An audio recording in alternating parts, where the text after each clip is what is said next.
السلام عليكم، ازيكم حبايبي؟ عاملين ايه؟ يا رب تكونوا بخير. النهارده هنعمل فكرة حلوة قوي قوي. جت لي في بالي كده امبارح وانا بعمل العشاء لولادي، قلت ليه ما تنفعش؟ ممكن الفكرة دي تبقى برضك في اللانش بوكس، فطار غدا عشاء. يلا نشوف مع بعض الفكرة الجميلة الحلوة اللي انا عملتها دي بالليل في العشاء. يلا نسمي ونصلي على الرسول عليه افضل الصلاة والسلام.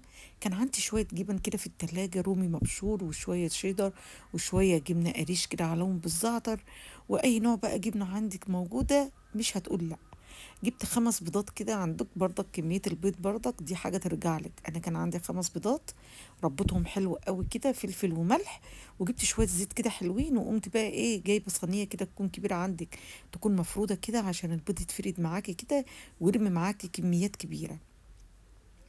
ونزلت بقى بالجبنة الرومي المبشورة، شيدر، جبنة قريش كان عليها زعتر. أي بقى جبن عندك مش هتقول لأ، بترمي حلو قوي قوي يا بنات. البيتزا اللي أنا عملتها دي بالعيش البلدي روعة روعة، وطعمها في منتهى الجمال. مش عارفة الفكرة دي، يعني بجد انا اخترعتها كده بالليل وانا بعمل العشاء كده. قلت ليه ما تنفعش في اللانش بوكس، وممكن تبقى برضك عشاء تبقى فطار. بجد تغيير قوي برضك من الاكل، وحاجه جميله جدا. جبت بقى زي ما انت شايفه كده حضرتك البيض بعد ما ربيته 5 بيضات، الكميه اللي تعجبك. نزلت عليها بشويه فلفل كده الوان او فلفل اخضر، كان عندي فلفل اخضر بس، وكان عندي طماطم متقطعاها حتت صغيره. ونزلت معاكم بقى بكميه الجبن بقى، اي جبن عندك في التلاجة مش هتقول لا. كان عندي شيدر ورومي، وكان عندي شويه جبنه قريش. نزلت بالكميات الحلوه دي كده كلها مره واحده كده، وطيت النار خالص خالص علشان البيض بتاعي ما يتحرقش. وبعد ما وطيت يا حبايبي كده البيض خالص كده، جبت بقى عيش بلدي كده كبير، كان لسه طازه، وقمت قطعاه كده يعني ايه فتحه الرغيف كده كبير كده، كان طازه كده وابيض وحلو ما شاء الله. كنت لسه جايباه، وقمت نازله بقى عليكم بقى نازله باول نص رغيف من فوق الوش. وبدات ان انا اتك كده عليه كده جامد علشان الجبنات والطماطم بقى والفلافل وكل حاجه تمسك فيه. بدات ان انا اسويه كده وافرد كده بايديا كده اهو، بحيث ان هو يشرب بقى من الجبنات ويشرب من الطماطم والفلافل وكله، وفي نفس الوقت يلزق معايا. يعني ايه ده اول نص رغيف معايا، النص التاني برضك هعمله بنفس الطريقه دي بس مقلبه. هجيب بقى غطا حله كده زي ما انت شايفه كده حضرتك اهو، وهقوم قلبه الرغيف العيش، هخليه من تحت والبيض هخليه من فوق. واخدين بالكم حضراتكم كده، ركزوا كده كويس قوي في اللي انا عملته. حطيت اول نص رغيف من فوق الوش، وبدأت ان انا اتك كده عليه عشان الجبنات تمسك فيه، وخليت البيض من فوق ونص رغيف اهو من تحت. سهل جدا جدا، مفيش فيه اي حاجه خالص. حطيت الرغيف العيش اهو بقى من تحت، والبيض بقى من فوق. هجيب النص رغيف التاني بقى اللي انا عاملاه معاكم، احطه بقى من فوق، وهفضل برضه اتك عليه كده. طبعا حطيت نقطه زيت صغيره في المقلايه او في الصينيه بتاعتك، وبدأ يلف كده بقى وانت بتعملي كده بقى، والتك حلو كده علشان يتحمص معاك العيش. يبقى العيش يبقى متحمص من فوق ومن تحت. العيش النص التاني فوق اهو، والبيض في النص، ونص رغيف فوق الوش اهو. بص البيض متحمر ازاي، موطيه بقى على النار طبعا عشان ما يتحرقش معايا العيش من تحت، ولا البيض كان يتحرق. وطيت بقى عليه النار قوي برضك.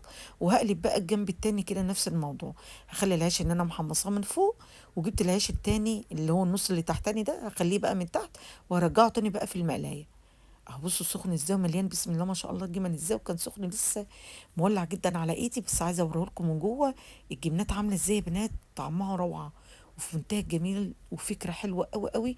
بالعيش عملنا بيتزا جميله حلوه اهي ما شاء الله، كلها جبن ومتحمره ازاي. كأن اللي يشوف يقول بالظبط كأنها بيتزا، كأننا احنا عاجنين بيتزا، كأني ده عجينه. ورجعت يا اخواتي وحبايبي النص الرغيف التاني اللي كان من فوق حطيته اهو برضك من تحت. قلت برضك عشان هياخد لون ويتحمص معايا بالمنظر ده كده، احسن من العجن بقى، واحسن من الخبيز، واحسن من الفرد، واحسن من اي حاجه. نص رغيف وفتحته نصين، نص فوق ونص تحت. وبدات ان انا احشي بقى بالجبنات زي ما انا وريتك كده حضرتك، واسيبه بقى يتحمص كده برضك من تحت. بصوا الجبن، طعم بقى ميكس الجبن يا بنات مع الطماطم والفلفل بقى، طعمها في منتهى الجمال زي البيتزا بالظبط، واحلى كمان من البيتزا. حاجه كده خفيفه كده وسهله كده على طول، مش هتاخد في ايدك 5 دقايق. اقسم بالله ما اخدت في ايدي 5 دقايق. وقلت بقى الفكره دي جميله قوي، كانت طعمها حلو، قلت لازم اوريها لكم واشاركها معاكم عشان لو عجبتكم ممكن تنفع لاولادنا في اللانش بوكس، وتبقى فطار تبقى عشاء. انا عملتها كانت في العشاء وعجبت عيالي قوي، قالوا ايه ممكن ان احنا يا ماما ايه نعملها ايه في اللانش بوكس بدل من السندوتشات، لان الواحد زهق من السندوتشات، فتغيير وطعمها حلو قوي ومش هتاخد في ايدك 5 دقايق. بصوا كل ما عايزه اوريها لكم من جوه ما شاء الله، جبن فيها كتير قوي ما شاء الله وحلوه وتغيير، ولا فرد بقى ولا عجن بقى ولا تعجني ولا تخمري ولا اي حاجه، سهله جدا واحلى من البيتزا بكتير لانها كانت خفيفه كده ما شاء الله، ولا حول ولا قوه الا بالله. قطعتها بقى 4 كده معاكم بالمنظر ده ما شاء الله.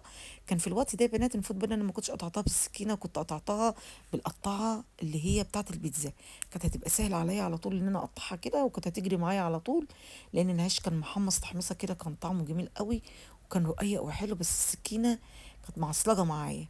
كنت المفروض ان انا عملتها بالقطاعه بتاعه البيتزا. لو انت بقى عندك قطعة بيتزا في الخطوة دي قطعها بقى بقطعة البيتزا اسهل لك من السكينة، لان السكينة بص خلت العيش عامل معايا ازاي وانا بقطعه ما شاء الله، ولا حول ولا قوة الا بالله. لو انت بقى وصلت لحد هنا بقى في الفيديو ما تنسيش اللايك والشير وسبسكرايب للقناة عشان يوصلك مني كل جديد. احلى اخوات، وبحبكم من الكومنتات بتاعتكم جدا، هي دي اللي بتشجعني. اقسم بالله الكومنتات هي اللي بتشجع الواحد ان هو يستمر معاكم ويعمل معاكم فيديوهات جديدة. والله من غير الكومنتات الحلوة الايجابية الحلوة دي اللي بترفع من الواحد الروح المعنوية ما كانش الواحد والله ينزل فيديوهات. انتوا عارفين يا اخواتي وحبايبي ان الفيديوهات المشاهدات بتاعتها ضعيفة جدا، والناس ما بتشاهدش الفيديو للاخر، والمشاهدات بصراحة قليلة قوي قوي. فربنا كده يسهل الحال كده، والمشاهدات بتاعتنا وبتاعت القنوات وبتاعت زملاتي كلهم اللي على اليوتيوب ربنا يوفقنا كلنا كده يا رب، ومشاهدتنا تزيد، لان المشاهدات بصراحة واقعة جدا جدا جدا. فبجد يعني نفسي اليوتيوب فعلا يشوفنا كده ويرفع من روحنا المعنوية في المشاهدات، وياخد بالنا مننا شوية، يعني بجد ياخد باله مننا شوية، لان احنا بجد القنوات بتاعتنا بتاعت الاكل دي واقعة خالص، واليوتيوب ما بياخدش باله مننا جدا جدا، هو بياخد باله بس من القنوات الكبيرة، لكن القنوات الصغيرة دي بصراحة مهدور حقها جدا، والمشاهدات بتاعتها واقعة جدا، وكل حاجة واقعة في القناة. فيا ريت يا ريت ان اليوتيوب ياخد باله مننا بس شوية. احنا والله بنعمل محتويات حلوة والاكل وحاجات كويسة، بس للأسف المحتوى اي كلام هو اللي بيعلى والمشاهدات بتاعته بتعلى، لكن محتوى هادف محتوى فيه تعليم فيه حاجة المشاهدات بتاعته بتبقى واقعة. فيا ريت بس اليوتيوب يشوفنا كده ويرفعنا شوية كده ويرفع المشاهدات بتاعتنا شوية. ربنا يصلح الحال يا رب ويوفقنا كلنا أنا وزملاتي يا رب على اليوتيوب، وفقنا كلنا كده وربنا يكرمنا كلنا يا رب ويصلح الحال. إيه ما تنسيش بقى انا قلت لك اللايك والشير وسبسكرايب والكومنتات الحلوه بتاعتكم، احلى اخوات في الدنيا. بصوا بقى انا بقلب لكم بقى رغيف العيش من تحت كان متحمص تحميصه جميله، بصوا الجبنات، بصوا ولا حول ولا قوه الا بالله، كانت طعمها جميل قوي قوي قوي ومتحمصه تحميصه حلوه. قطعتها بقى معاكم بقى وبديت ان انا بقى ادي العيال علشان يدوقوها، قالوا طعمها يا ماما روعه وخفيفه. العيش عشان فتحها بقى 2 كان خفيف ما شاء الله، بصوا متحمص بقى تحميصه حلوه، وكان العيش كان رقيق كده وكان خفيف ومتحمص حلو، علشان انا دهنت نقطه زيت من فوق ومن تحت عشان يبقى العيش كده متحمص جميل، وكله جبنات كده، وكانت طعمه روعه روعه روعه، فكره كده وتغيير. لو عجبتك بقى الفكرة الجميلة دي ممكن تعمليها لولادك في اللانش بوكس، تنفع غدا تنفع عشاء، مش هتقول لا. كانت حاجة خفيفة كده وجميلة، مش هتاخد في ايدك والله 5 دقايق، كنت مخلصاها وكانت طعمها جميل جدا، كانت لسه سخنة بقى. بصوا روعة يا بنات والله، جربوها على ضمانتي هتعجبكم جدا جدا. وبصوا ما شاء الله متحمصة ازاي، العيش متحمص بقى وعطى لون جميل قوي قوي، مش قادرة اقول لكم كان طعمها ايه. بجد هتعجبكم وهتعجب ولادكم جدا، جربيها مش هتخسري حاجة، وفي 5 دقايق ولا فرد بقى ولا عجن ولا أي حاجة.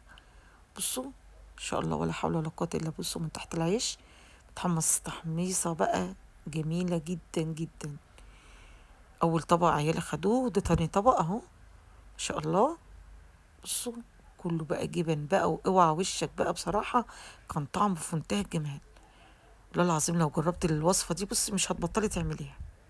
بصوا بقى ما اقولكوش، بصوا ما اقولكوش، جبنات بقى وكانت سخنه بقى وكله سايح ونايح كده مع بعض الجبنات من جوه، والعيش مقرمش بقى، بصوا في منتهى الجمال، اخف واسهل بكتير من البيتزا. ما تنسوش اللايك والشير وسبسكرايب للقناه عشان يوصل لكم كل جديد.